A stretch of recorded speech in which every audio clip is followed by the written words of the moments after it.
how to set back tap or double tap to turn on or turn off music haptics on the iPhone 16 series.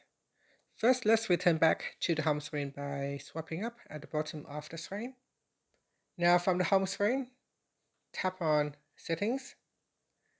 Then in the Settings page, we scroll down, and in here, tap on Accessibility. Next, we scroll down, and then tap on Touch. Then scroll down again, and tap on Back Tap. In here, tap on Double Tap or Triple Tap. I'm going to select Double Tap.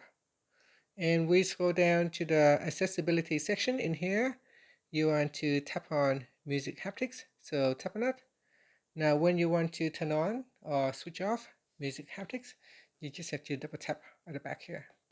So the music haptics on iPhone is a feature that enhances the listening experience by synchronizing subtle vibrations or haptics with the music playing on your device.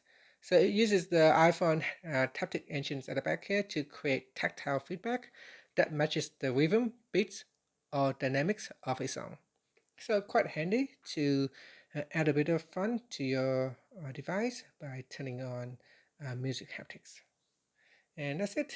Thank you for watching this video. Please like and subscribe to my channel for more videos.